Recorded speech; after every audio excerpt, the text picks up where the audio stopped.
प्रकार से ये जो घटना है वो कोई सामान्य घटना नहीं है। करीब करीब 4 दशक के बाद एक बार फिर से लोकसभा अध्यक्ष के सामने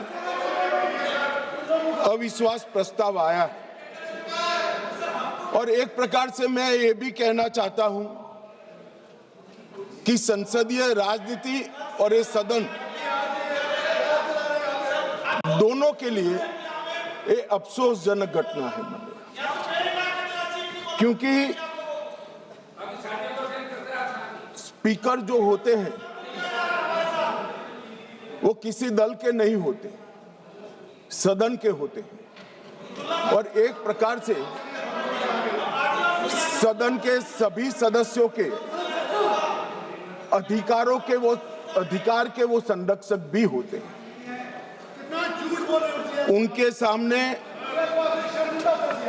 अविश्वास प्रस्ताव कोई साहजिक घटना नहीं है। फिर भी 10 घंटे तय हुए थे मान्यवर, 10 घंटे से ज्यादा चर्चा हुई है।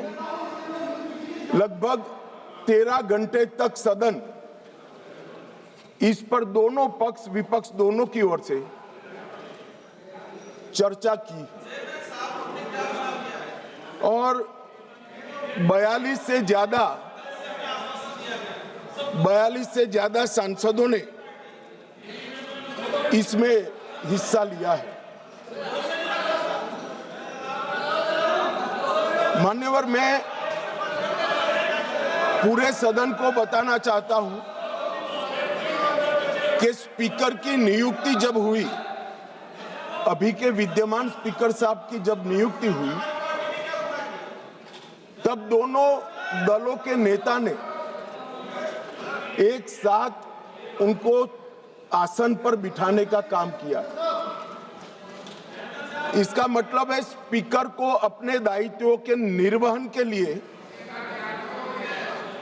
पक्ष और प्रतिपक्ष दोनों ने एक प्रकार से मुक्त माहौल भी देना है और दायित्वों के निर्वहन के लिए उनका समर्थन भी करना है। मगर आज स्पीकर के निर्णय पर कोई असहमति तो व्यक्त हो सकती है, मगर लोकसभा के नियमों में स्पीकर के निर्णय को अंतिम माना गया। मान्यवर, इससे विपरीत विपक्ष ने स्पीकर की निष्ठा पर सवालिया निशान खड़ा किया और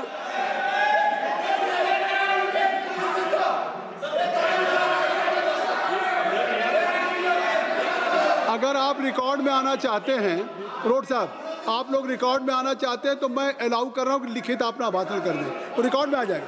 लिखित, आप लिखित भाषण दे दें, रिकॉर्ड में आ जाएगा। अभी जब तक गृह मंत्री जी बोल रहे हैं आप लिखित दे देंगे। गृह मंत्री जी अब हो गई, आपको ले करने के लिए परमिशन दे दिया इंजीनियर साहब, ले कर दीजिए। ठीक है, बैठिए। राजकुमार हो गया भैया, सुन लिया, देख लिया सबने।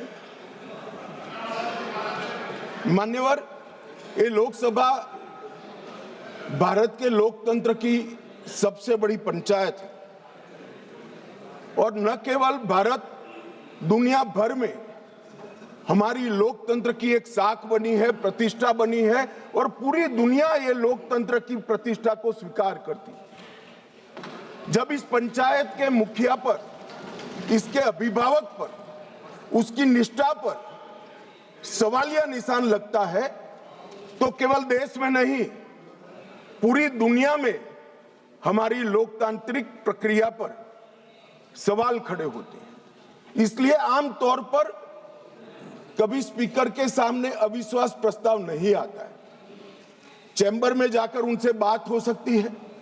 स्पीकर दोनों दल को एक सदस्यों की संयुक्त बैठक भी बुलाते हैं, उसमें मध्यस्थता भी करते हैं और सारे इश्यू रिजॉल्व होते हैं। मगर यहाँ अजीब दृश्य खड़ा हुआ है।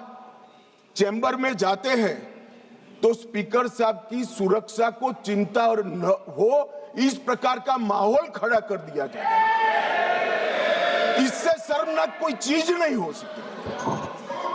अब किस प्रकार की व्यवस्था चाहते हैं? स्पीकर का पद पार्टी से ऊपर उठाकर संविधान ने स्पीकर के पद को एक प्रकार से मध्यस्थी की भूमिका में रखा है। आपने मध्यस्थता करने वालों पर ही शंका के सवाल उठा दिए। मैं बाद में आता हूं कि क्यों उठाए, परंतु मान्यवर 75 साल से हमारे ये दोनों सदनों ने हमारे लोकतंत्र की नींव को पाताल से गहरा पहुंचाया है, और वो नींव जो पाताल से गहरी पहुंची है, इसकी साख पर विपक्ष ने आज एक प्रकार से सवालिया निशान। मान्यवर, मैं आज विपक्ष ने जो सवाल उठाए हैं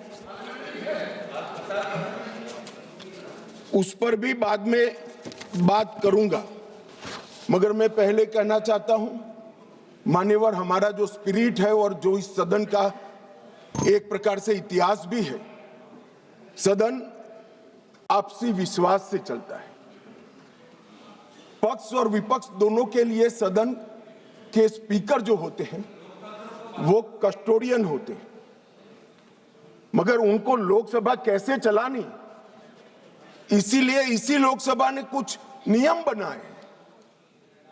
हम हमारे अधिकार के लिए बात कर सकते हैं, हम भी कर सकते हैं, विपक्ष के मित्र भी कर सकते हैं, मगर ये सदन कोई मेला नहीं है। सदन के अंदर सदन के चलाने के नियमों के अनुसार खड़ा होकर बोलना पड़ता है। मानिए, जो सदन के नियम परमिट नहीं करते हैं उस हिसाब से बोलने का किसी को अधिकार नहीं है, कोई भी हो इसको अधिकार नहीं है। जब आप सदन के नियमों को, लोकसभा को चलाने के नियमों को नजरअंदाज करोगे तो स्पीकर का पवित्र दायित्व है कि कोई भी सदस्य हो इसको रोके, टोके और निकाल कर बाहर करे। माने, और ये जो अधिकार है वो कोई ये कह रहे हैं कि भाजपा आई तो ये होगा, एनडीए आए तो ये होगा। हमारे समय में नियम नहीं बने हैं भाई, ये नियम नेहरू जी के समय से चले आते हैं, और एक एक धारा मैं चर्चा करने के लिए तैयार हूं। कितनी बार कांग्रेस ने तोड़ी है मान्यवर, मगर वो तोड़े तो हम तोड़े ऐसा मेरा नहीं कहना है। मेरा इतना ही कहना है कि अधिकारों के संरक्षण के लिए तो हम सहमत हैं, परंतु नियमों का क्या? स्वच्छंदता से यहां नहीं बोला जा सकता है, नियम अनुसार सबको बोलना पड़ता है। और स्पीकर जब निर्णय देते हैं वो निर्णय हो सकता है हमें भी अनुकूल न हो सकता है विपक्ष को भी अनुकूल। इसके पर मंतव्य तो सभी सदस्यों का हो सकता है, मगर स्पीकर के निर्णय पर शंका नहीं कर सकते, इनकी निष्ठा पर शंका नहीं कर सकते हो आप। निर्णय कभी हमें अनुकूल लगेगा, कभी नहीं लगेगा, कभी लगेगा, कभी विपक्ष को अनुकूल लगेगा, नहीं लगेगा, मगर निर्णय से असहमति व्यक्त करने तक तो सभी लोग सहमत हो सकते हैं। मगर विपक्ष अगर निर्णय की निष्ठा पर सवाल खड़ा करता है तो मान्यवर ये बहुत दुर्भाग्यपूर्ण है और निंदनीय भी है। इसकी घोर निंदा मैं इस सदन में खड़ा रहकर करता हूं। मान्यवर, जब आप अध्यक्ष की निष्ठा पर सवाल करते हो तो आप अजीब प्रकार की स्थिति का निर्माण कर देते हो। जिसको मध्यस्थता करनी है, जिसका संरक्षण अभी लोकसभा के कार्यकाल की समाप्ति तक आपको मांगना है, उसके पर ही आप निष्ठा पर सवाल कर देते हो। मान्यवर, ये हमारी परंपरा, उच्च परंपराओं का निर्वहन करने के लिए ये बहुत अफसोसजनक घटना है। मान्यवर, मैं हमारे लोकतंत्र में अनेक बार परिवर्तन है। हमारी पार्टी की राजनीतिक यात्रा के जीवन में हम तो ज्यादातर वहीं बैठे हैं। बहुत कम समय है कि हम यहाँ बैठे, ज्यादातर तो कांग्रेस पार्टी और उनके साथी ही बैठे, हम भी विपक्ष में रहे, मगर 3 बार लोकसभा के स्पीकर पर अविश्वास का प्रस्ताव आया। भारतीय जनता पार्टी और एनडीए कभी विपक्ष के में रहते हुए लोकसभा स्पीकर पर अविश्वास का प्रस्ताव नहीं लाई। हमने रचनात्मक विरोध पक्ष के रूप में काम किया है। मान्य, हमने स्पीकर की पद को गरिमा को संरक्षण करने का काम किया है और स्पीकर से हमारे कानूनी अधिकार, संवैधानिक अधिकारों के लिए संरक्षण की मांग भी करी है। हम कभी भी स्पीकर के सामने अविश्वास का प्रस्ताव लेकर नहीं आए। मान्यवर, अब तक 3 प्रस्ताव आए। 54 में जीवी मावलंकर जी के खिलाफ सोशलिस्ट पार्टी लेकर आई। 66 में सरदार हुकम सिंह जी जो तत्कालीन लोकसभा के अध्यक्ष है उसके सामने समाजवादी पार्टी लेकर आई और 87 में श्री बलराम जाखड़ के खिलाफ कम्युनिस्ट पार्टी ऑफ इंडिया लेकर आई। और ये सारे कमोबेश आज किसके साथ बैठे हैं? यूपीए में अंदर है मान्यवर, एक घमंडिया गठबंधन के सदस्य हैं और आज कांग्रेस पार्टी लेकर आई है, सबने समर्थन किया है। कभी भी स्पीकर की निष्ठा पर आशंका नहीं करना चाहिए, ऐसा मेरी पार्टी का बहुत मजबूत और स्ट्रॉन्ग मत है, हमारी मान्यता है। और ये तीनों जो प्रस्ताव थे ये ध्वनि मत से एक प्रकार से खारिज कर दिए। मान्यवर, आज जब मैं यहाँ खड़ा हुआ हूं तब राजनीतिक आरोप एक भी नहीं करूंगा, करे हुए राजनीतिक आरोपों का जवाब जरूर दूंगा, कस कर दूंगा, परंतु मैं राजनीतिक आरोप एक भी नहीं करूंगा। मान्यवर, हम सब स्पीकर के महत्व को जानते हैं। लोकसभा के अध्यक्ष विधायी न्यायशास्त्र के सर्वोच्च न्यायाधीश होते हैं। उनके कार्यवाही के बारे में करे हुए फैसलों में सर्वोच्च अदालत भी दखल नहीं कर सकती। मान्यवर, ये प्रोटेक्शन उनको संविधान ने दिया हुआ है और वो इसलिए दिया है कि स्पीकर निर्भीक रूप से अपना काम कर सके और अध्यक्ष का प्रथम कर्तव्य होता है कि व्यवस्था और शिष्टाचार को बनाए रखना। दूसरा कर्तव्य है सभी को मौका देना और न्यायपूर्ण व्यवहार करना। परंतु प्रथम कर्तव्य क्या बताया गया? प्रथम कर्तव्य बताया गया कि यहां पर व्यवस्था और शिष्टाचार बता देना, बनाए रखना। अब शिष्टाचार क्या होता है? शिष्टाचार ये है मान्यवर कि ये लोकसभा, ये सदन चलाने के नियमों के अनुसार चले। अब कोई भी व्यक्ति खड़ा हो जाता है और अपनी मुंसफी से कुछ भी बोलेगा, स्पीकर को बिठा देना पड़ेगा। यहां विषय तय होते हैं मान्यवर। आज मैं यहां पर स्पीकर साहब के खिलाफ अविश्वास के प्रस्ताव पर बोल रहा हूं तो मैं माओवाद इस देश में समाप्त हो रहा है इस पर लेक्चर नहीं दे सकता। मैं दूंगा तो आपको बिठा देना पड़ेगा, फिर आप कहोगे देखो आप मुझे बोलने नहीं देते हो। अरे भाई, यहां नियमों से बोलना पड़ता है। और कितने वरिष्ठ सदस्य, मुझे तो अभी भी नहीं मालूम पड़ता, शशि थरूर जैसे बैठे, बालू साहब बैठे, क्यों नहीं सिखाते इनको सब? इतना सिखा दे तो ये समस्या का वही समाधान हो जाए मन। और हमारे लोकसभा के नियमों में भी स्पीकर साहब को कई अधिकार दिए। कोई भी सदस्य भाषण करता है तो स्पीकर साहब को एड्रेस कर करता है। स्पीकर के माध्यम से, लोकसभा अध्यक्ष के माध्यम से विपक्ष सत्ताधारी पक्ष को कुछ कह सकता है और स्पीकर साहब के माध्यम से सत्ताधारी पक्ष विपक्ष पर कुछ आरोप लगा सकता है। लोकसभा के नियम 351 में 374 अव्यवस्था, अनुशासनहीनता की स्थिति में स्पीकर को चेतावनी करने का अधिकार है, नामित करने का अधिकार है, निष्कासन करने का अधिकार है और निलंबित करने का भी अधिकार है। मुझे बताइए साहब, सभी सदस्य इस बात पर सहमति व्यक्त करेंगे कि वेल में आकर कागज फाड़कर स्पीकर की चेयर पर फेंकना आप असहाय बना देना चाहते हो स्पीकर साहब को? किस प्रकार से सदन चलाएंगे?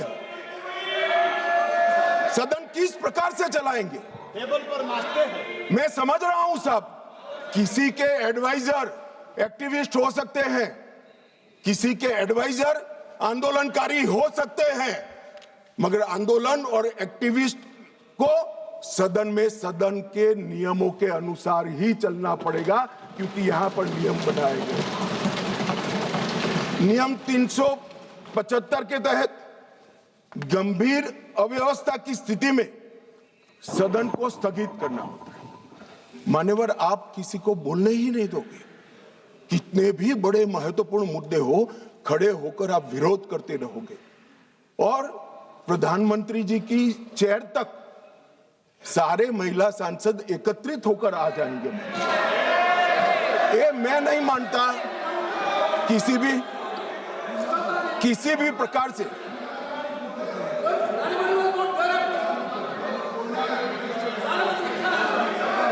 प्रधानमंत्री की चेयर होती है भाई। मान्यवर, इसीलिए 375 का प्रावधान की शक्तियां स्पीकर साहब को। अब किसी सदस्य ने कहा कि हमारा बोला हुआ काट दिया जाता है। मान्यवर, 380 के अधीन स्पीकर साहब को अधिकार है असंसदीय शब्दों या टिप्पणियों को कार्यवाही से हटाने का अधिकार दिया है। प्रयास तो करना चाहिए कि असंसदीय शब्दों या टिप्पणियों का प्रयोग न हो, मगर कई बार वक्ता लय में कर जाते हैं, कुछ जानबूझकर भी करते हैं। मगर लय में की हुई असंसदीय टिप्पणियां संसद के इतिहास में रखनी चाहिए क्या? कोई नहीं कहेगा रखनी चाहिए। असंसदीय टिप्पणियां संसद के इतिहास में रखने से आने वाले दिन के सांसद भी यही संस्कार लेकर जाएंगे। जब व्यवधान आता है और हटा दिया जाता है तो वो अपने आप, मैंने भी पढ़ा है विधानसभा में जब पहली बार विधायक बना कि ये क्या हटा दिया, तो मालूम पड़ता है कि ये शब्द हटा दिया जो असंसदीय है, मुझे नहीं बोलना है। मगर यहां तो आग्रह है कि हम कोई भी भाषा का प्रयोग करें, इसको रखने दीजिए। ऐसे सदन नहीं चलता। ये सदन के असंसदीय शब्दों का लिस्ट कोई एक कार्यकाल में नहीं बना है मान्यवर। असंसदीय शब्दों का लिस्ट जब से सदन का अस्तित्व आया तब से लेकर आज तक इस उच्च शासन पर बैठे हुए अनेक महानुभावों के बनाते बनाते बना है, और वो सबको बाध्यकारी, हमें भी है और विपक्ष को भी है। अगर आप कहते हैं कि सदन चलाने के नियम और असंसदीय शब्दों का लिस्ट हमें बाध्यकारी नहीं है, तो ऐसा नहीं होगा। आपको अधिकार दिया है, संविधान ने अधिकार दिया है, मगर कोई विशेषाधिकार नहीं दिया है। इमरजेंसी नहीं है भैया, कोई विशेषाधिकार नहीं है। अधिकार का संरक्षण कर सकते हैं, मगर विशेषाधिकार के मुगालते में जो लोग जीते हैं उनको उनकी पार्टी और जनता भी संरक्षण नहीं देती है। इसलिए छोटे छोटे छोटे छोटे छोटे छोटे होते जा रहे हैं। मान्यवर, लोकसभा स्पीकर उनके अध्यक्ष, उनका महत्व सदन, देश और अंतर्राष्ट्रीय स्तर पर है। वो एक प्रकार से पीठासीन अधिकारी मात्र नहीं है, हमारी विधायी चेतना और हमारे लोकतंत्र के गरिमा का प्रतीक स्पीकर होता है। जब आप उसके खिलाफ निष्ठा पर सवाल उठाते हो तो आप विधायी चेतना और लोकतंत्र की गरिमा पर सवाल उठा रहे हो। और मान्यवर, ये अंतर उनको आप लाइए ना, प्रधानमंत्री जी के खिलाफ अविश्वास का प्रस्ताव लाइए, कोई विरोध नहीं कर रहा। हम मुद्दों पर चर्चा, यहां पर भी मैं मुद्दों पर जवाब दूंगा, परंतु हम मुद्दों पर जवाब देंगे। हम नहीं कहेंगे कि आज का दिन अफसोसजनक है। प्रधानमंत्री जी को हटाने का प्रस्ताव सदन में आ ही सकता है, मगर लोकसभा के कस्टोडियन पर हटाने का प्रस्ताव मैंने तो कम से कम मैं इसको साहजिक घटना नहीं देता। मान्यवर, संविधान ने किसी भी एक्सट्रीम परिस्थिति की कल्पना कर प्रावधान बनाए हैं।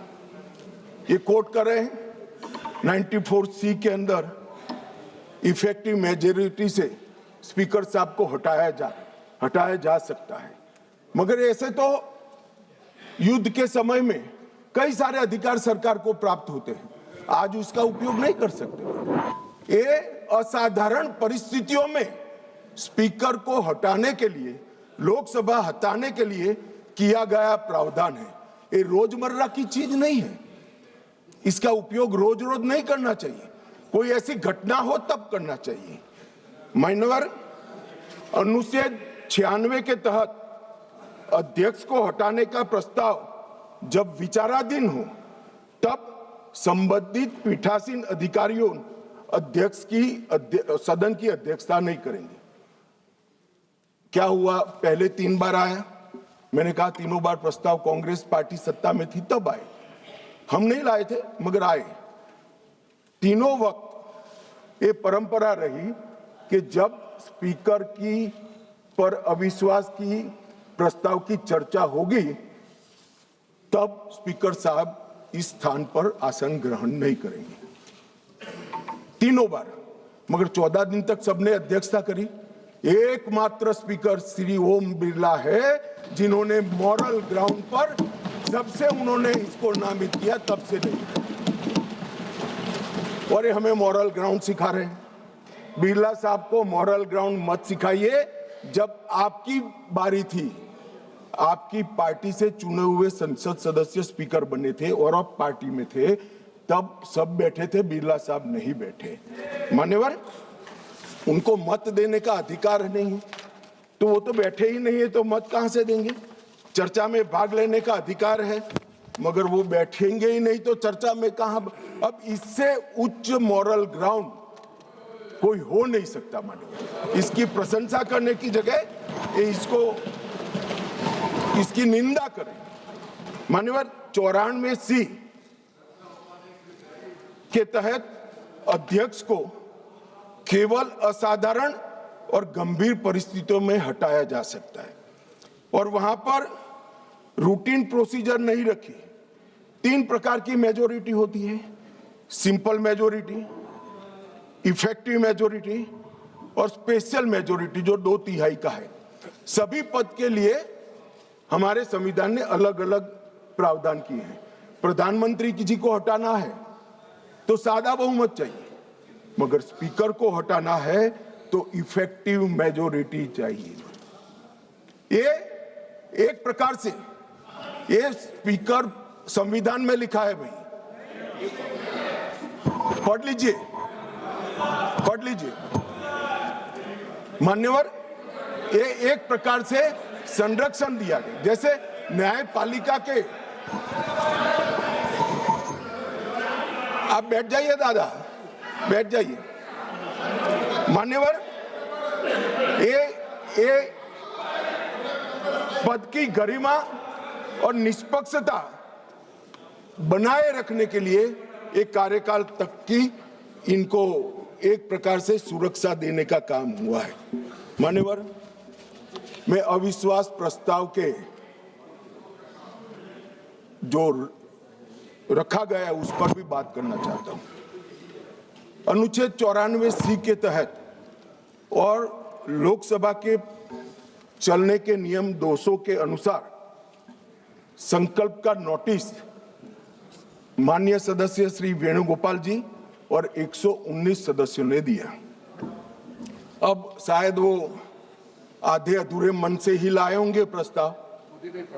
पूरे देश को, दुनिया को मालूम है कि यीशु का 2026वां वर्ष चल रहा है, उन्होंने अंदर तिथि में 2025 लिखी है। उन्होंने ऐसा सोचा कि इससे स्पीकर साहब रिजेक्ट कर सकते हैं। उन्होंने संकल्प ही संलग्न नहीं किया। जो संकल्प होता है वो संलग्न करता है, मगर भूल गए वो कॉपी संलग्न नहीं की। उनको लगा कि स्पीकर साहब इसके कारण रिजेक्ट कर देंगे, और जब ये इनके ध्यान पर ला दिया गया तो उन्होंने नोटिस वापस ले लिया और दूसरा नोटिस आ गया। अब दूसरे नोटिस की बात करता हूं। दूसरे नोटिस में एकमात्र सी गौरव गोगोई के एक्चुअल हस्ताक्षर से बाकी सारे जेरोक्स थे। ये नियमों अनुसार रिजेक्ट होने का मामला है और फोटोकॉपी नहीं चलती। सदन के सदस्य ने एक्चुअल हस्ताक्षर वाला नोटिस देना होता है। साहब चलो मान लो एक्स्ट्राऑर्डिनरी सर्कमस्टेंसेस है, वो विपक्ष के सदस्य स्पीकर साहब के सामने अविश्वास की प्रस्ताव लाना चाहते हैं, मगर इतनी गंभीरता नहीं है कि नियमों के अनुसार लाए, नियमों के अनुसार लाए। माननीय, ये नियम पढ़ते ही नहीं है। कोई पार्टी के नियम से सदन नहीं चलेगा, इस लोकसभा के नियमों से ही ये सदन चलेगा। मान्यवर, फिर भी स्पीकर साहब की ऑफिस ने उनको मौका दिया कि भाई इतने इतने गलतियां हैं, आप सुधार लो। फिर अब उनको शर्म आई कि अब तो सुधारना ही पड़ेगा, ये तो रिजेक्ट करेंगे ही नहीं, तो फिर सुधार कर उसको दायर कर दिया। अब मान्यवर, ये हाई मॉरल ग्राउंड की बात करते हैं और सदन में गंभीरता की बात करते हैं। ये दोनों चीजें इससे ही प्रकाशित होती हैं। हाई मॉरल ग्राउंड ये है कि दो बार नियम अनुसार अविश्वास का प्रस्ताव न होने के बावजूद श्रीमान बिरला जी ने, हमारे अध्यक्ष जी ने उनको मौका देकर नोटिस सुधारने के लिए मौका दिया। और गंभीरता की बात है, 4 दशक के बाद जिस नियम का उपयोग करके प्रस्ताव आया, वो प्रस्ताव नियम अनुसार ही नहीं है। ये नियम को मानते ही नहीं है मान्यवर, और फिर कहते हैं कि हमें बोलने नहीं देते, हमें बोलने नहीं देते। मान्यवर, कुछ सदस्यों ने कहा कि माइक के कारण आया है, माइक बंद हो रहा है। अभी गिरिराज जी भी खड़े होकर बोल रहे थे पप्पू जी के खिलाफ, तो माइक बंद कर दिया। गिरिराज जी का भी बंद होता है मंत्री होने के बावजूद। ऐसा नहीं है भाई, ये सदन नियमों से चलता है, और जो नियम अनुसार नहीं करेगा, डिसिप्लिन से नहीं करेगा, उसका माइक बंद ही हो जाएगा और उसका माइक बंद हो ही जाना चाहिए।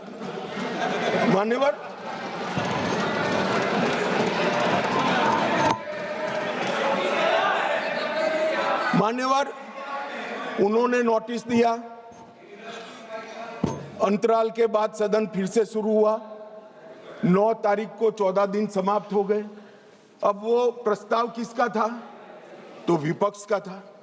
हम तो तैयारी कर आए थे, स्पीकर साहब चेयर पर भी नहीं बैठे। उनके खुद के प्रस्ताव के प्रति भी वो गंभीर नहीं है।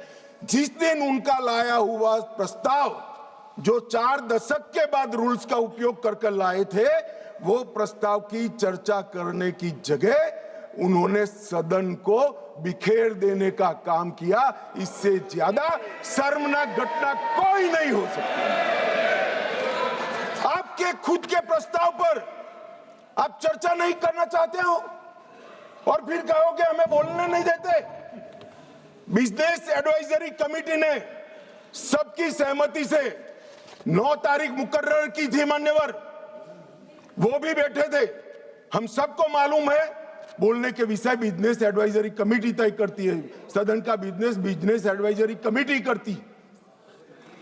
आपकी सहमति से 9 तारीख को आया और ये इससे सहमत नहीं, सदन को डिस्पर्स कर लिए मान्यवर। और मैंने तो साहब ये कितनी गंभीरता है मैं बताता हूं। इन्होंने पूरे भाषण मैंने ध्यानपूर्वक पढ़े भी है, सुने भी है। मान्यवर, 80% से ज्यादा भाषण स्पीकर के कंडक्ट पर नहीं है, सरकार का विरोध करने के लिए। अरे भले आदमी, सरकार का विरोध करने के लिए ढेर सारी धाराएं हैं, ढेर सारे नियम हैं। आप सरकार का विरोध करने के लिए आज लोकतंत्र के गरिमा का प्रतीक लोकसभा स्पीकर पर आप सवालिया निशान देते। मान्यवर, कल भी कहा कि कैसे हुआ। मान्यवर, तीनों बार लोकसभा के स्पीकर के खिलाफ जब अविश्वास प्रस्ताव आया, डेप्यूटी स्पीकर ने इसको संचालित किया। अब ये कल अभी कहेंगे, कल भी कह रहे थे आपने डेप्यूटी स्पीकर अपॉइंट भी नहीं किया। मान्यवर, 66 और उसके बाद आने वाले अविश्वास प्रस्ताव बलराम जाखड़ साहब के पास आया। दोनों वक्त डेप्यूटी स्पीकर थे, पद खाली नहीं था, डेप्यूटी स्पीकर रखे थे, मगर दोनों कांग्रेस पार्टी ने ही अपने रख दिए थे साहब। अब ये कहते हैं कि डेप्यूटी स्पीकर पर हमारा अधिकार है। दोनों समय डेप्यूटी स्पीकर कांग्रेस पार्टी ने अपने खुद के रखे थे। आपको स्थान खाली है, इसका मुद्दा उठाने का अधिकार ही नहीं है। आपने तो विपक्ष का स्थान अपने सदस्य से भर दिया था। ये क्या उठाते हैं मुद्दे साहब, और ये कांग्रेस पार्टी का कैरेक्टर है। मैं आज इसमें जाना नहीं चाहता, अगर विरोध करेंगे तो जाऊंगा भी। मान्यवर, फिर उन्होंने कहा, भाई एसवी के राव आपकी पार्टी के सदस्य थे और दोनों बार एसवी के राव उपाध्यक्ष थे।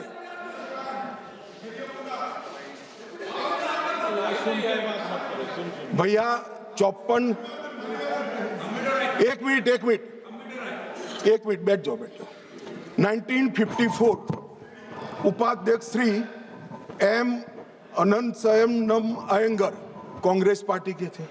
1966 एसवी के राव उपाध्यक्ष, वो भी कांग्रेस पार्टी के थे। आप तो विपक्ष को इसका भी, हमने तो कम से कम खाली रखा है आपके लिए, आपने तो खाली भी नहीं रखा, सत्ताधारी पार्टी से ही भर दिया।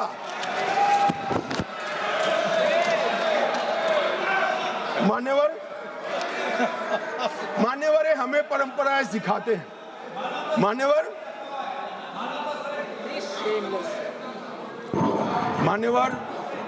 मैं विद्यमान लोकसभा स्पीकर साहब के लिए भी कुछ जरूर कहना चाहता हूं। मान्यवर, 16वीं लोकसभा में 331 बैठकें थी, 17वीं लोकसभा में 274 और 25 से अब तक 25 तक 103 बैठकें हुई। 25 में बजट सत्र जो था 118% उत्पादकता वाला हुआ।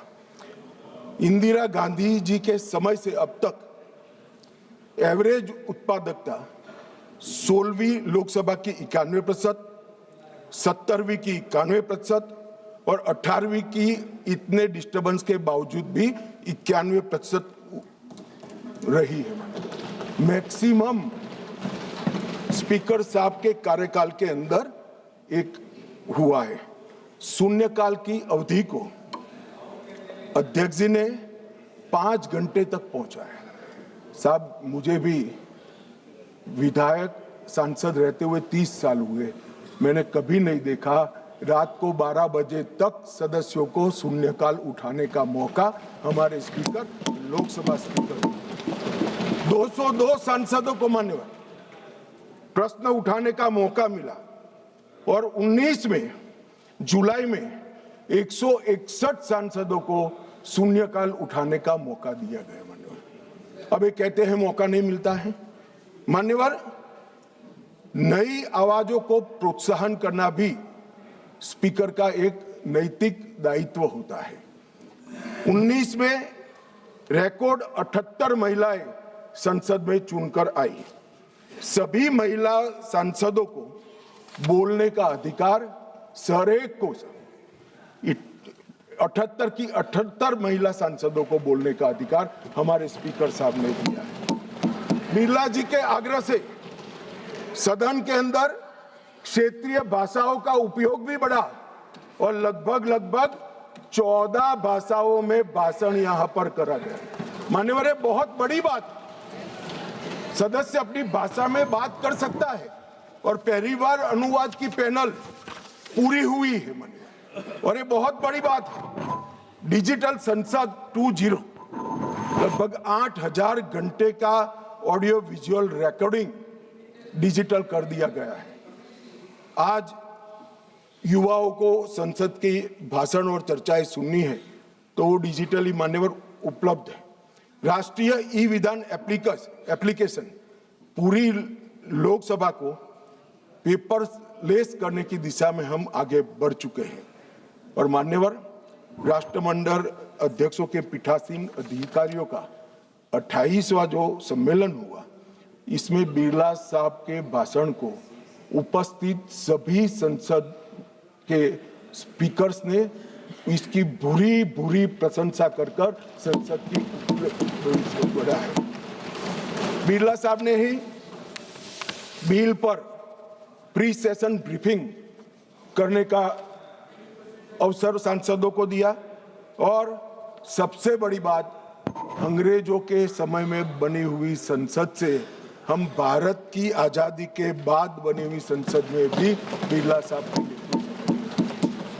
मान्यवर, ये मैं इसलिए बता रहा हूं कि इसमें से कोई चीज उनकी मंशा से नहीं की है, सबको सर्वसहमति से किया है। मान्यवर, पूरे देश भर में भारतीय जनता पार्टी की छवि खंडित करने के लिए एक प्रचार चल रहा है। उन्हें बोलने नहीं दिया जाता, मगर मैं जो लोग ये प्रयास करें उनको कहना चाहता हूं, इससे भारतीय जनता पार्टी की छवि खंडित नहीं होती। क्योंकि कौन बोलेगा, कितना बोलेगा, कब बोलेगा और क्या बोलेगा, वो निर्णय सत्ताधारी पार्टी नहीं कर सकती। मान्यवर, आप करते हो, ये स्पीकर करते हैं। जब आप सुन लो ना, सुन लो, पहले सुन लो। मान्यवर, मैं स्पष्ट करना चाहता हूं कि हमने कभी विपक्ष की आवाज दबाने का काम नहीं किया। और ये लोग जो अभी मेरी आवाज दबाने का प्रयास कर रहे हैं, उनको मैं कहना चाहता हूं, विपक्ष की आवाज दबाने का काम तो 1975 में हुआ था, जब समूचा विपक्ष जेल के अंदर बंद कर दिया गया। ये विपक्ष की आवाज दबाना कहते हैं मान्यवर। और ये नियमों के अनुसार सदन चलाने का दायित्व मान्यवर स्पीकर का होता है, और इस स्पीकर को जो दायित्व दिया है वो लोकसभा के नियमों के तहत दिया है, जो बिरला साहब के समय में नहीं बने। 349 इनकी अविश्वास की प्रस्ताव में जिस स्पीकर के अधिकार के कारण अविश्वास प्रस्ताव लाए, मैं सब स्पष्ट करना चाहता हूं। सदन में सदस्य का समग्र आचरण कैसा हो, वो तय करने का अधिकार नियम संख्या 349 में पीठ को दिया है, आसन को दिया है। बोलते वक्त भाषा, प्रासंगिकता और मर्यादा तीनों उसका निर्णय करने का काम माननीय अध्यक्ष जी को दिया है। मैंने पहले भी कहा कि मैं आज यहाँ स्पीकर साहब के अविश्वास के प्रस्ताव पर बोल रहा हूं, तो इस देश में माओवाद समाप्ति के कगार पर आया, इस पर नहीं बोल सकता, इसकी प्रासंगिकता नहीं है मान्यवर। और कितना बोलना है, इसके लिए भी कुछ नियम बने हैं, कुछ परंपराएं बनी हैं। और मान्यवर, ये जो कहते हैं, मैं आज कांग्रेस पार्टी को थोड़ा बताना चाहता हूं। मान्यवर, 70वीं लोकसभा कांग्रेस पार्टी को 157 घंटे और 55 मिनट का समय दिया गया, जबकि उनके 52 सदस्य थे। इसकी तुलना में बीजेपी को 349 घंटे और 8 मिनट दिए गए, जबकि हमारी सदस्य संख्या 303 है। प्रोरेटा देखे तो बीजेपी से कांग्रेस पार्टी को 6 गुना अधिक समय देने का काम स्पीकर साहब ने किया है। मगर साहब सीन कैसा है? दूसरे शब्दों में बीजेपी के पास 6 गुना अधिक सदस्य थे, मगर हमें अन्याय हुआ है। और 18वीं लोकसभा में कांग्रेस पार्टी द्वारा कल तक 71 घंटे बोला गया, उनके पास 99 सदस्य हैं। और भारतीय जनता पार्टी को 71 बनाम 122 घंटे मिले हैं, जबकि हमारे 239 सदस्य हैं। तो एक प्रकार से इसमें भी 18वीं लोकसभा में भी कांग्रेस को भाजपा से 2 गुना समय। और मान्यवर, विपक्ष के नेताजी का ग्रीवेंसेस है कि मुझे बोलने नहीं दिया जाता, विपक्ष के नेता की आवाज दबा देते। अब मान्यवर, मैं उनको पूछना चाहता हूं, कांग्रेस पार्टी में 157 घंटा 55 मिनट बोला गया, वो कौन बोलेगा? वो तय कौन करेगा? स्पीकर करेंगे क्या? नहीं, वो तय आपको करना है, विपक्ष के नेता ने करना है। मगर बोलने का मौका आता है तब जर्मनी होते हैं, इंग्लैंड होते हैं मान्यवर, और फिर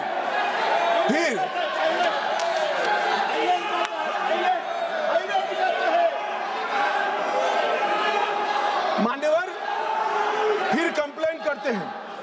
18वीं लोकसभा में मान्यवर 18वीं लोकसभा में 157 घंटे और 55 मिनट कांग्रेस पार्टी के सदस्य बोले।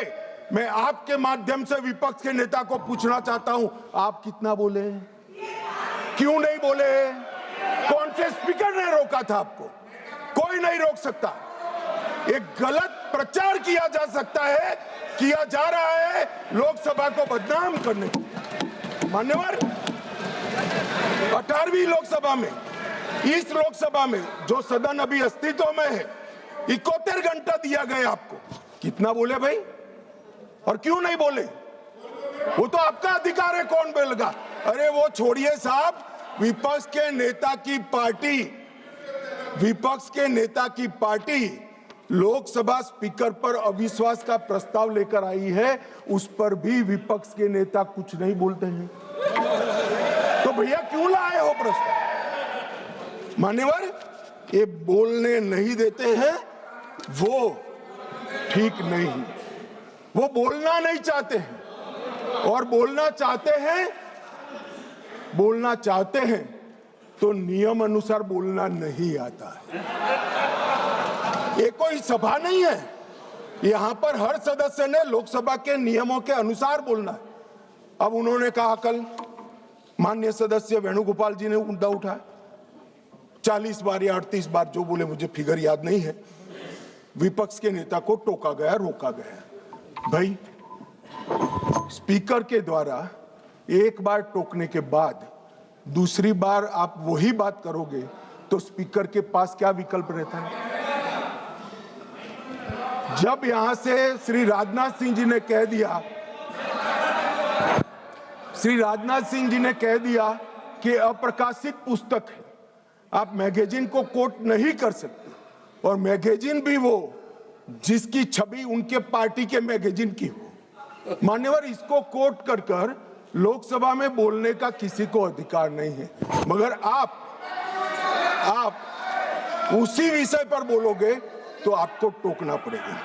फिर उन्होंने कहा, वो उसके बाद SIR पर चर्चा थी, मैं यहीं बैठकर उनको सुन रहा था। मेरे जवाब में वो खड़े हो गए, स्पीकर साहब ने उनको बोलने के लिए कहा। ऐसा नहीं है, नहीं कहते हैं। मेरे भाषण के बीच में मुझे भी बिठा दिया और विपक्ष के नेता को बुला दिया। तो उन्होंने कहा, आप पहले मैं कहता हूं वो बोलिए। अब साहब मुझे बताओ, किसी भी वक्ता का भाषण कोई अन्य संसद सदस्य कैसे तय कर सकता है? मैं क्या राहुल गांधी जी को कह सकता हूं कि आप ये बात पहले बोलिए, दूसरी बोलिए, तीसरी बोलिए, चौथी बोलिए? नहीं कह सकता। अगर मैं नहीं कह सकता तो वो भी नहीं कह सकते। मान्यवर, वो कहते हैं कि ये करिए। फिर भी सदन डिस्टर्ब किया तो अचानक उनको एक आइडिया आया कि एक आइडिया है। फिर अपने आप उन्होंने आइडिया को सर्टिफाइड कर दिया, गुड आइडिया। ऐसा करके सर्टिफाइड। आइडिया क्या था कि मेरी प्रेस कॉन्फ्रेंस पर बहस हो जाए।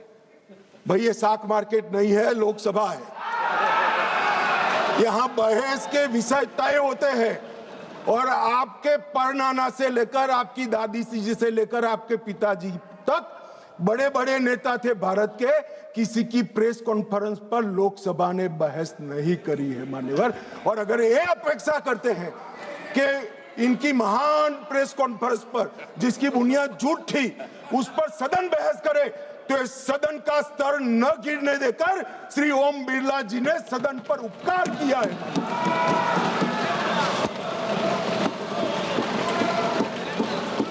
और मान्यवर, मैं सिर्फ इस सदन की बात नहीं करता। 70वीं लोकसभा में विपक्ष को 40% समय दिया गया, समूचे विपक्ष को, जो प्रोरेटा से 2.5% ज्यादा है। मेंशन ऑफ थैंक्स में विपक्ष को 34% समय दिया गया और 18वीं लोकसभा में 45% और शून्यकाल में विपक्ष की भागीदारी मान्यवर 55% रही है, 55%। और ये कहते हैं कि हमें बोलना नहीं देते। मान्यवर, किसको बोलना, किसको बोलना,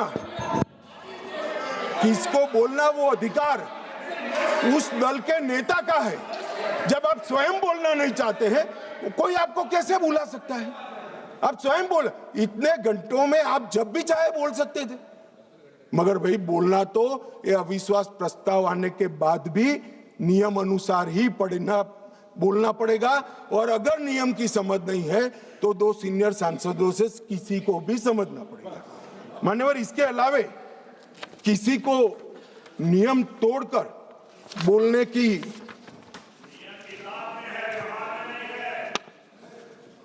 ये व्यवहार पर भी आता हूं, थोड़ी देर ठहर जाइए मान्यवर। ये विपक्ष के नेता श्रीमान राहुल गांधी अपने अधिकारों की बात करते हैं, वो तो आरोप है, मगर फिर भी जो स्वयं उनके हाथ में है इसका परफॉर्मेंस मैं कहना चाहता हूं। मान्यवर, 17वीं लोकसभा में उनकी उपस्थिति 51% रही, 51%। मान्यवर, राष्ट्रीय औसत 67% है। 16वीं लोकसभा में उनकी उपस्थिति 52% रही, जबकि राष्ट्रीय औसत 80% है। और 15वीं लोकसभा में उनकी उपस्थिति 43% रही, जबकि राष्ट्रीय औसत 76% है। मान्यवर,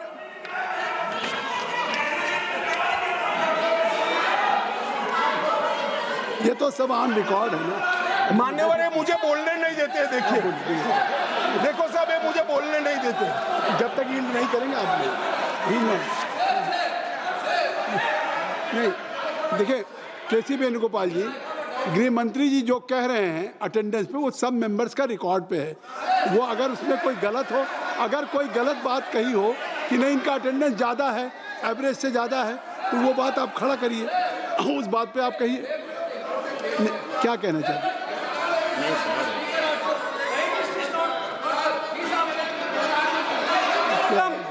Sir, is this non-confidence motion against LOP or Speaker, sir? नहीं, I thought that Home Minister is talking about the non-confidence he is motion quite against aware. LOP. He is quite Complaint aware. against LOP. No, he is quite This aware is that non-confidence motion against There Speaker. is no confidence Not against motion LOP. against the Speaker, and it has been brought by your Congress party. Now गृह मंत्री जी, माननीय गृह मंत्री, अरे छोड़िए, तो वो नहीं बोलेंगे। नहीं, गृह मंत्री जी अगर गृह मंत्री जी बता रहे हैं कि क्या अटेंडेंस है उनकी, तो वो बात करेक्ट है, फैक्चुअल है गृह मंत्री जी। अब माननीय अध्यक्ष जी, 16वीं लोकसभा में 2014, 15, 17 और 18 एक भी राष्ट्रपति के अभिभाषण के धन्यवाद पर इन्होंने हिस्सा नहीं लिया। 16वीं लोकसभा में पूरी लोकसभा बजट पर की एक भी चर्चा में इन्होंने हिस्सा नहीं लिया मान्यवर। और एक भी, सुनो, अब सुनना पड़ेगा, एक भी मान्यवर सरकारी विधेयक पर चर्चा में हिस्सा नहीं लिया है। ये कहते हैं हमें बोलने नहीं देते। मान्यवर 16वीं लोकसभा में और 17वीं लोकसभा में 19, 20 और 21 राष्ट्रपति अभिभाषण पर हिस्सा नहीं लिया। 19, 20, 22, 23 केंद्रीय बजट पर चर्चा में हिस्सा नहीं लिया। और एक बिल छोड़कर एक भी विधेयक में भी चर्चा पर हिस्सा नहीं लिया। 18वीं लोकसभा 25 में केंद्रीय बजट पर की चर्चा में भाग नहीं लिया। और मान्यवर, उनकी पार्टी 4 दशक के बाद हम सब अफसोस कर रहे हैं ऐसा प्रस्ताव लेकर आई है। ये स्पीकर साहब की निष्ठा पर सवाल करने वाला जो प्रस्ताव रखा है उस पर भी उन्होंने हिस्सा नहीं लिया। अब ये कहते हैं हमें बोलने नहीं देते। मेरा कहना है कि वो बोलना नहीं चाहते। मान्यवर, कई सारे ऐसे विधेयक हैं, बहुत महत्वपूर्ण युगांतकारी विधेयक है। भूमि अधिग्रहण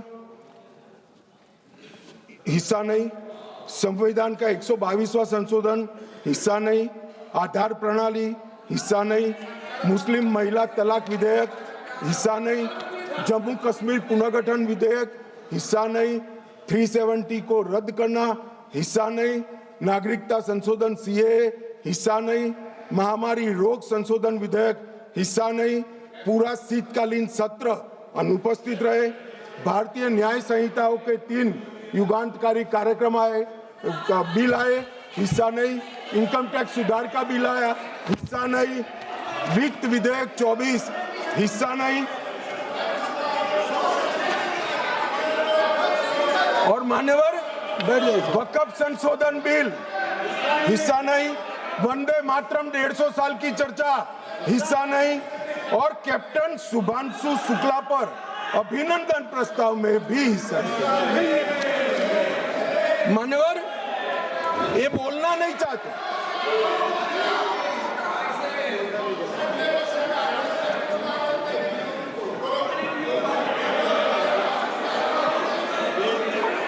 आप बैठ जाए। दादा, ममता दीदी टिकट काट देगी, बैठ जाओ। बैठ जाओ, स्वागत है। बैठ जाओ। मान्यवर, अब मैं आप बैठिए। कल्याण देता हूँ जवाब। बैठे कल्याण बनर्जी जी बैठिए। बाकी है, आप कल्याण बनर्जी बैठ जाइए। स्वागत। नहीं अभी इतना बाकी है, बैठो ना, आ जाओ। Nothing will go on record, nothing will go on record. केवल गृह मंत्री जी का जवाब दें। मान्यवर,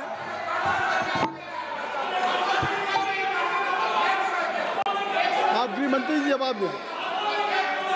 गृह मंत्री जी आप जवाब दें। मान्यवर, राहुल गांधी जी माननीय विपक्ष के नेता, कांग्रेस पार्टी के भी बड़े नेता, हो सकता है कि अपनी पार्टी के प्रचार के लिए उनको देश भर में कहीं पर भी जाना पड़ता है। और उस वक्त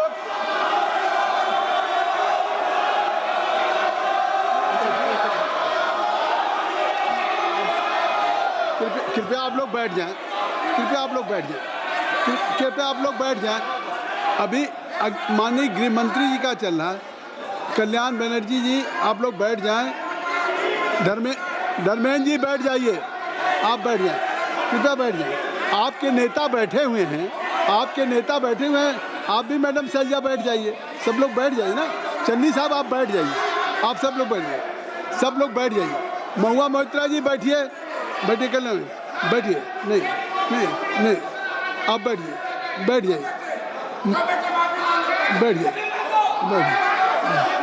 नहीं, कुछ भी रिकॉर्ड में नहीं जा रहा है। माननीय गृह मंत्री जी, गृह मंत्री जी को। माननीय गृह मंत्री, आप लोग बैठ जाएं, कृपया बैठ जाएं। आप लोग बैठ जाइए।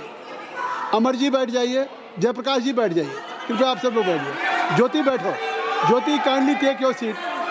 आई will request everybody should take his seat. गृह मंत्री जी, कल्याण जी कल्याण जी आप बैठ जाइए। कल्याण जी बैठिए। गृह मंत्री, मान्यवर विपक्ष के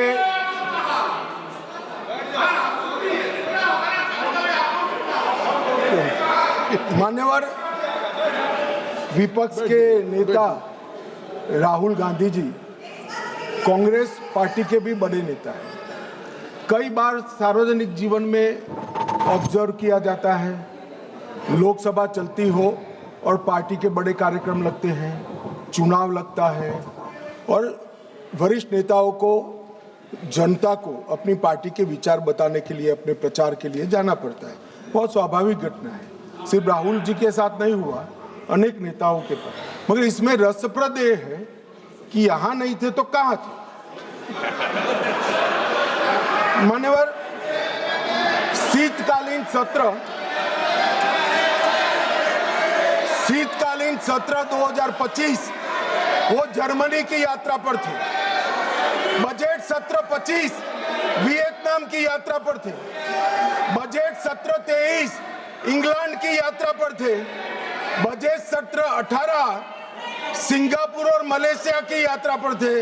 मॉनसून सत्र 20 विदेश यात्रा पर थे। बजट सत्र 15 इसमें से 60 दिन विदेश यात्रा में रहे। अब सब एक भयंकर कोइंसिडेंट है। जब भी बजट सत्र आता है या महत्वपूर्ण सत्र आता है, उनकी विदेश यात्रा लग जाती है और फिर कहते हैं हमें बोलने नहीं देते। भाई विदेश से सदन में कैसे बोलोगे बताओ भाई, कोई मुझे समझा दे। मान्यवर, जो आदमी जर्मनी में है, इंग्लैंड में है, सिंगापुर में है, वो यहाँ कैसे बोलेगा? यहाँ वीडियो कॉन्फ्रेंस का कोई प्रावधान नहीं है मान्यवर, वरना तो वीडियो कॉन्फ्रेंस से भी उनको बुलवा देते।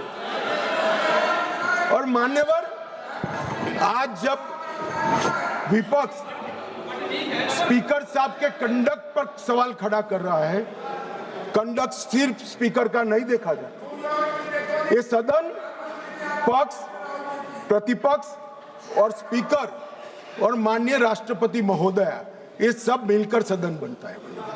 तो स्पीकर के कंडक्ट की टीका कर रहे हो, आपके कंडक्ट पर भी तो कभी बात करो। ये क्या हुआ मान्यवर?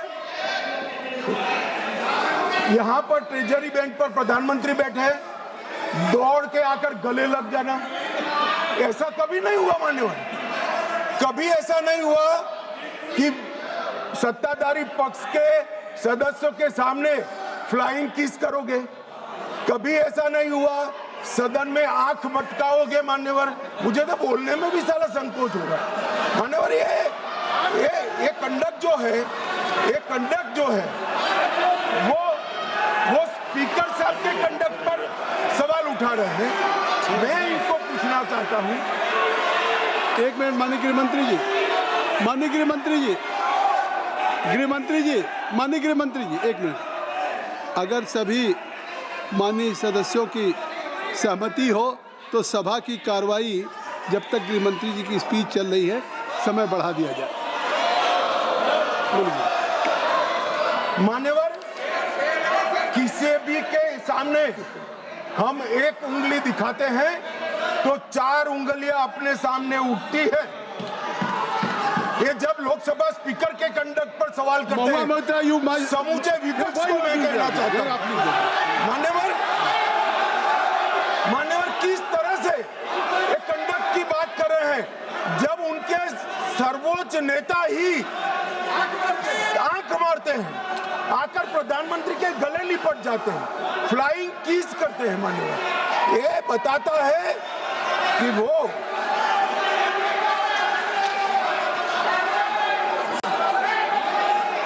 provoking. No, you are provoking. No, please. No. Nothing will go on the card. I will request.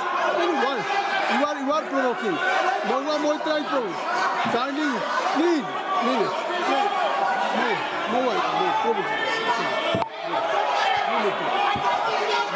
मान्यवर, मेरा कोई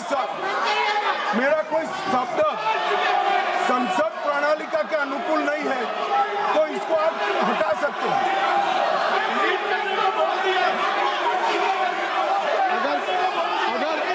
अगर कोई ऐसा शब्द होगा तो उसको मैं कार्रवाई में देख लूंगा। कोई शब्द होगा तो उसको कार्रवाई में देख लूंगा। चलिए मैं कार्रवाई में देख लूंगा।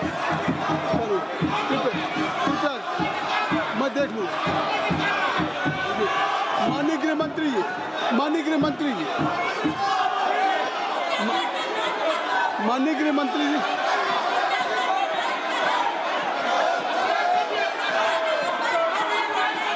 गृह मंत्री जी को बुलाइए। माननीय गृह मंत्री जी, सर कोई शब्द मेरा असंसदीय हो तो कृपया इसको डिलीट कर दीजिए। मैं माननीय गृह मंत्री जी के आप सुन लें, माननीय गृह मंत्री जी के जो वक्तव्य हैं उसको मैं कार्रवाई में देख लूंगा। अगर कोई शब्द असंसदीय होगा तो मैं उसको कार्रवाई का हिस्सा नहीं बनने दूंगा। माननीय गृह मंत्री जी, माननीय गृह मंत्री जी, माननीय गृह मंत्री जी, माननीय गृह मंत्री जी,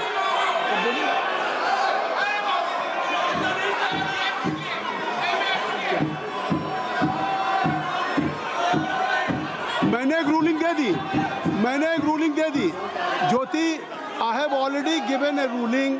देखिए मैंने कह दिया माननीय गृह मंत्री जी के अगर जो जवाब है उनका वक्तव्य है उसमें कोई भी अनपार्लियामेंट्री वर्ड्स होगा तो I will look into it and that will be expand. I have given promise, this is my ruling. आप जानबूझ करके सदन की कार्रवाई न करें। नहीं, नो, ये नहीं।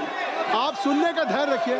आपने इतनी बातें कही, नहीं, you have spoken, I think so, you have made a lot of charges against the government. नहीं, in your speech Gaurav Gogoi also he has spoken against the government. अगर उसका जवाब दे रहे हैं, अगर गृह मंत्री जवाब दे रहे हैं तो उनका अधिकार है, आप इसको सुनिए। यही तो कह रहे हैं। नहीं, सदन नियमों से चलेगा, सदन परंपराओं से चलेगा। नहीं, आखिर आप बोले, आपको किसी ने डिस्टर्ब नहीं किया।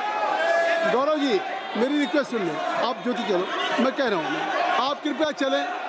जब मैं कह रहा हूँ कि धर्मेंद्र जी, गौरव जी, आखिर आप लोगों ने इस अविश्वास प्रस्ताव पे, मोशन पे आपने हर दल के लोगों ने जो बातें हुई, अविश्वास के साथ साथ सरकार के खिलाफ भी आपने कहा, सरकार के ऊपर आरोप लगाया, प्रधानमंत्री पे आरोप लगाया आपने सरकार।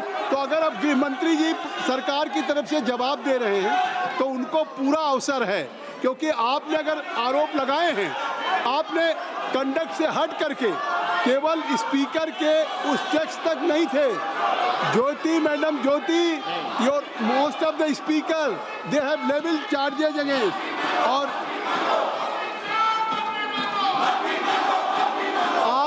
आप ये नहीं सुनना चाहते हैं, इसका मतलब है कि सच्चाई नहीं सुनना चाहते। आप सच्चाई नहीं सुनना चाहते।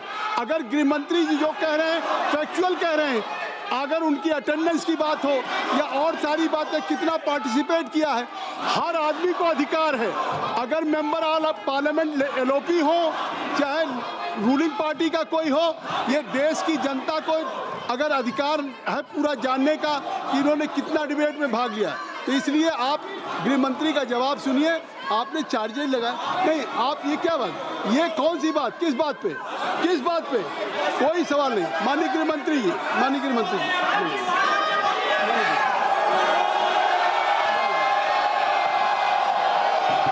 Nothing will go on record, nothing will go on.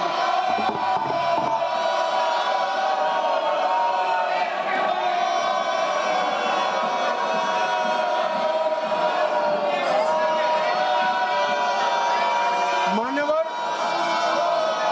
जब विपक्ष के सदस्य श्री गौरव गोगोई भाषण कर रहे थे, उन्होंने किया कि हम चीन की सीमा की चर्चा करना चाहते थे। एक अप्रकाशित पुस्तक के रेफरेंस से चर्चा करना चाहते थे, आपने करने नहीं दिया। मगर मैं पूरी कांग्रेस पार्टी को पूछना चाहता हूं कि अक्साई चीन का 38,000 वर्ग किलोमीटर क्षेत्र किसके समय में चीन हड़प गया? कांग्रेस पार्टी के समय में हड़प गया। और साहब उस वक्त विपक्ष को प्रधानमंत्री जी ने जवाब क्या दिया? श्री जवाहरलाल नेहरू ने कि वहां घास का एक तिनका भी नहीं उगता है। ये तो उनकी मानसिकता है। 1962 में चीन पूरा नफा बढ़ा लिया। नेहरू जी ने कहा my heart goes out to the people of Assam. Assam को बाय बाय कह दिया मान्यवर। इनके समय में चीन ने भारत का एक बहुत बड़ा क्षेत्र हड़प लिया और वो चीन की बात कर रहे हैं। मान्यवर, जब कांग्रेस के रक्षा मंत्री एंटोनी जी यहाँ थे, उन्होंने कहा 6 सितंबर 2013 को देश की संसद में कहा कि सीमा पर सड़कें बनाएंगे तो दुश्मन अंदर आ जाएगा। तो सेनाएं किसके लिए है मान्यवर? और स्वयं लीडर ऑपोजिशन लोकलाओ में हमारे और चीन की सेनाएं आमने सामने थी। वो चीनी दूतावास में मुफ्त मीटिंग कर रहे। पहले तो उन्होंने डिनाई किया, पर चीनी दूतावास जब इसका कंफर्मेशन किया तो उन्होंने कहा जानकारी लेने के लिए गए। अरे जानकारी लेनी थी तो रक्षा मंत्री जी को मिलते, प्रधानमंत्री जी को मिलते, राष्ट्रपति जी को मिलते। चीन के दूतावास से जानकारी आप लेना चाहते हो मान्यवर? वर्ष 2005-6 में राजीव गांधी फाउंडेशन को चीनी दूतावास से 1,35,00,000 रुपया का अनुदान मिला। ये राजीव गांधी फाउंडेशन चीनी दूतावास से दान लेता है और इसी के तहत इनका FCRA का लाइसेंस 2022 में रद्द होगा। अब मुझे बताएं कांग्रेस के लोग कि ये पैसों से क्या रिसर्च किया गया? मान्यवर, कांग्रेस की वरिष्ठ नेत्री और श्री राहुल गांधी की उपस्थिति में 7 अगस्त 2008 को चीनी कम्युनिस्ट पार्टी के साथ कांग्रेस पार्टी ने MOU करा। अब वो घोषित करे MOU क्या था। और मान्यवर, आज चीन UNSC में अगर सदस्य है तो जवाहरलाल नेहरू की सो कॉल्ड उदारता के कारण है। सदस्यता पर अधिकार सबसे बड़े डेमोक्रेटिक देश के नाते भारत का था, उन्होंने चीन को जगह कर दी। और ये selected works of Jawaharlal Nehru volume 29 post number 303 में लिखा हुआ है।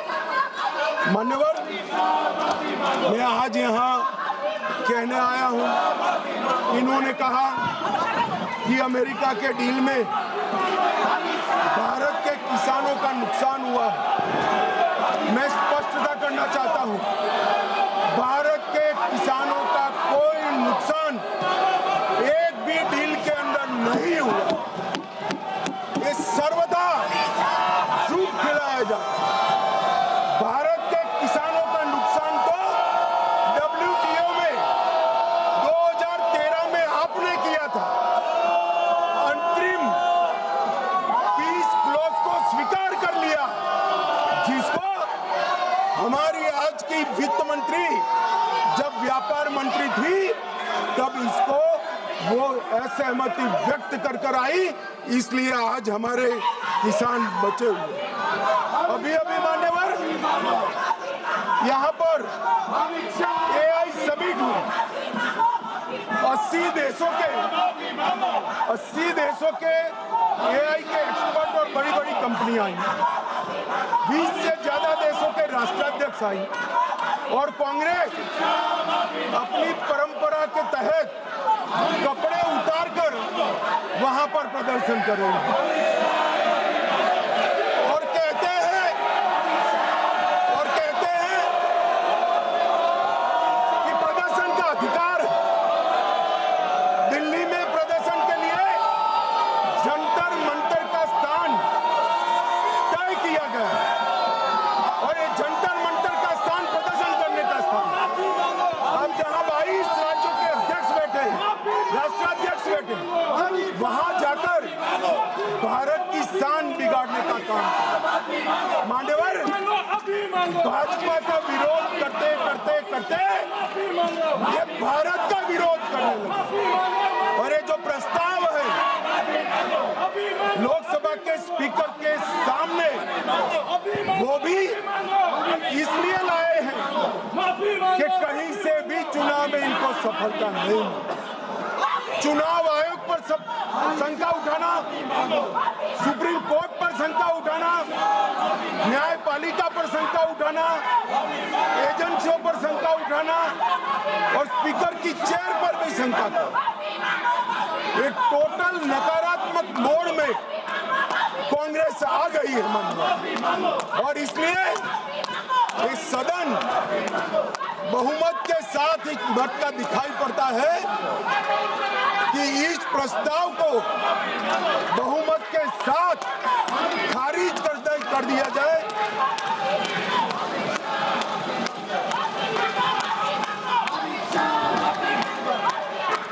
सारा खारिज कर दिया जाए और स्पीकर के पद की गरिमा को पुनः प्रस्तावित कर बिरला जी के नेतृत्व में ही ये सदन 24 तक इस लोकसभा के अंत तक चले, ऐसी मेरी सभी सदस्यों से विनम्र प्रार्थना है।